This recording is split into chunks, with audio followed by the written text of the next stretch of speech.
All right, so we're going to talk about comfort measures, and I have my unwilling participant here who is going to be helping me demonstrate. So, some of the things that you can do, a lot of women describe feeling back pain during their contractions. Contractions typically start in the back and wrap around the front, and so they often feel a lot of pain in their back. So, one of the things that a lot of women and a lot of people in labor find very comfortable is hip squeezes. And there's a couple of different ways to do hip squeezes because the longer you do them, the more you're going to find your hands, your wrists, and your arms hurt. So, if you're doing these for a long time, it's really good to sort of vary up how you're doing the hip squeezes in order to give you the longest stamina possible. So one of the ways is just with open hands and pointing your fingers towards the front.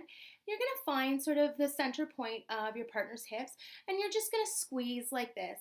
And the best time to do that is during a contraction, and that's going to take some of the pressure off. If that's really starting to bother you, because that's a lot of sort of internal arm muscles, you can also use fists. And that takes some of the pressure off. Other people find it really helpful to use tennis balls. Again, it takes some of the pressure off the wrists. Another way to do to help with back pain, I have a rebozo here, but you can use a sheet or a towel or anything really lying around in the hospital. And you're going to wrap it around your partner's belly, and you're going to use this to lift the belly, and then you're going to put pressure really gently right on the bottom of their sacrum. And that's going to relieve some of that back pressure during the contractions. And between contractions, when they're not in any discomfort, I would let your cloth or your rebozo go a little bit so that they're getting the most amount of relief during the actual contraction. One of the most common things that people do like, regardless of whether they're really big into trying hip squeezes and that sort of thing, is massage. Everybody's down for a good massage. So remember that when your partner is having contractions, you don't want really light touch. That's going to be very distracting.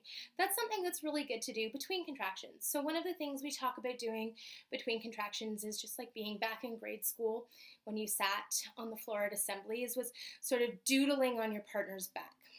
I'll move this so you can see it a bit better. And it's just a light touch. It doesn't have to be hard at all. But during contractions, you want that to be a bit more firm. So you can just do very gentle squeezes down your partner's back. You can also do that on arms. A lot of people, when they're in pain, they tense their arms. So squeezing your partner's arms up and down during the contraction is really going to give them that sense of grounding, that reminder that you're there, and it's going to be a gentle reminder to relax their arms and shoulders. You can also just put the pressure on their shoulders and just push down during a contraction. Again, that's an opportunity for them to really anchor how they're feeling during the contraction, and it helps them in that sense. Another thing you can do is help to them to keep moving. So one of the things you might want to do is just twist their hips really gently or rock them back and forth during a contraction. It's going to help them to keep their pelvis really open, and it's going to help them to feel a little bit more comfortable. Okay, unwilling participant, you can go now. Some of the other things that you can try during labor are hydrotherapy. All of the hospitals in this area are equipped with showers, and a lot of them also have access to tubs. And a lot of women find it really comfortable to get in the water while they're in labor. Being in the tub, particularly a deep tub, it can equalize the pressure within their uterus, and so it helps to feel sort of immersed and feel like some of the weight is taken off.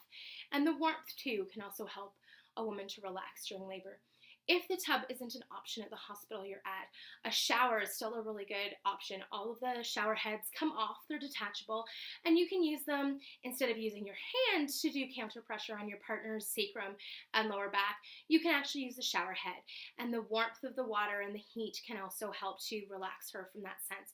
You can also run the water and the warmth along the bottom of her abdomen and her belly, and that can help her to relax as well. Another thing that you can try, and this is always true, is position changes.